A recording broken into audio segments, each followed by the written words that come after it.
National highway क्रमांक 6 साकेगाव ते स्वामीनारायण गुरुकुल केंद्राच्या अंतरामध्ये अगदी 2 मिनिटांच्या अंतरावर झाले 2 अपघात। या अपघातामध्ये वायरीचे डग घेऊन येणारा ट्रक क्रमांक GJ05AT0736 या डंपरने समोर येणाऱ्या कोळी बांधवांना धडक दिली। या धडकेमध्ये छोटा वाघोदा येथे राहणारे कोळी बांधव ज्यांना जबर मार लागला असून त्यांना उपचारार्थ कोणाक हॉस्पिटल येथे दाखल करण्यात आले। डग घेऊन येणारा ट्रकचा ड्रायव्हर व किन्नर हे दोघे पसार झालेले असून या घटनेचा पुढील तपास तालुका पोलीस स्टेशन करीत आहे। अरुंद रस्त्यामुळे सारखी दुर्घटना या वाढत चाललेल्या असून लवकरात लवकर या रस्त्याचे दुरुस्तीकरण, नूतनीकरण व रुंदीकरण या तिन्ही गोष्टी अत्यंत गरजेच्या झाल्या असून लवकरात लवकर प्रशासनाने या बाबीकडे लक्ष द्यावे, अन्यथा अशा दुर्घटनेची मालिकाही सुरूच राहणार आहे।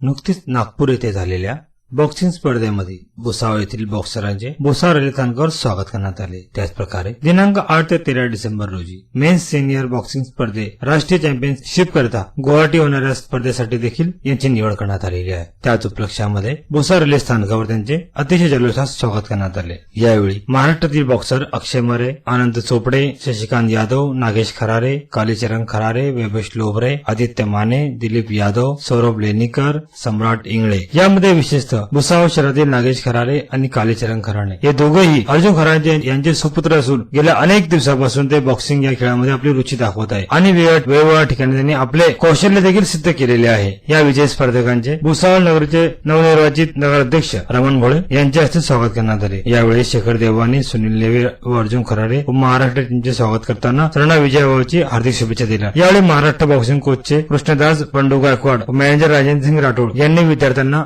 अमोल असे सहकार्य केले। महाराष्ट्र कोच धन्यवाद सर। या ठिकाणी जळगावमध्ये आमचं तुम्ही स्वागत केलं भुसावळमध्ये। तर महाराष्ट्र टीम ही आता जी गुवाहाटीला खेळायला चाललेली आहे त्या ठिकाणी नक्कीच तुमची जी अपेक्षा आमच्याकडे आहे महाराष्ट्राची, जे आम्ही मेडल आणणार आहोत, असे या भुसावळचे 2 सपुत्र बी आहे, त्याचप्रमाणे अख्ख्या महाराष्ट्रातले मुलं आलेले आहेत कानाकोपऱ्यातनं, ते नक्कीच मेडल आणतील। जिल्ह्यातून किती आहे? जळगाव जिल्ह्यातून 2 बॉक्सर आहेत, दोघे भाऊ। महाराष्ट्रामधून कुठले आहे?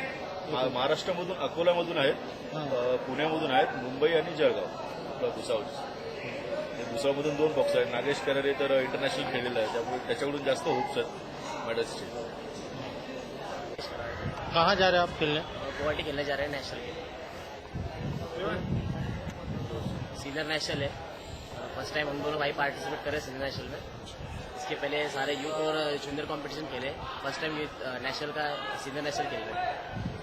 तो गुवाहाटी जा रही है आज टीम, महाराष्ट्र टीम के साथ साथ जा रही है। तो ये जो नेशनल खेलने जा रहे हैं, आपको कौन सा खेल है आपका? बॉक्सिंग।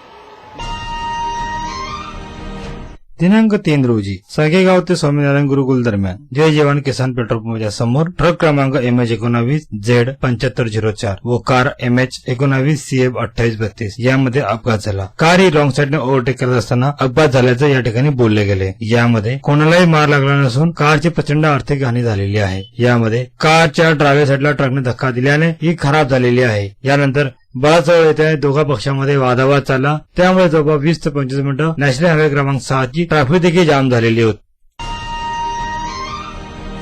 सध्या थंडीचा कडाका वाढल्यामुळे उत्तर भारतातून येणाऱ्या गाड्यांवर याचा परिणाम दिसू लागलेला आहे। उत्तर भारतातून मुंबई आणि पुढे येणाऱ्या 7 रेल्वे गाड्या शुक्रवारी विलंबाने धावल्या, त्यामुळे प्रवाशांना पुढील नियोजन हे पूर्णतः कोलमडलेले आहे। दिल्लीचा संपूर्ण उत्तर भारत धुक्याची लाट आलेली असून दाट धुक्यामुळे रेल्वेच्या सेवेवर प्रचंड असा परिणाम झालेला दिसत आहे। यामुळे मुख्यतः मुंबई व पुण्याकडे धावणाऱ्या गाड्या या उशिराने धावत आहे। या धुक्यामुळे पठाणकोट एक्सप्रेस 5 तास, कुशीनगर एक्सप्रेस 12 तास, पवन एक्सप्रेस 6 तास, झेलम एक्सप्रेस 4 तास आणि गोवा एक्सप्रेस 9 तास आणि सचखंड 7 तास व इतर गाड्याही काही मिनिटांच्या व काही तासांच्या अंतराने लेट चालू आहे। आगामी काही दिवसात थंडी आणि धुक्याची लाट कायम राहिल्यास रेल्वेची सेवा सुरळीत होण्यास विलंब होईल, त्यामुळे प्रवाशांची अडचण कायम असेल। महत्वाच्या कामासाठी लांबच्या प्रवासाला जाणाऱ्या प्रवाशांनी आता आपला शेड्यूल देखील चेंज केलेला आहे।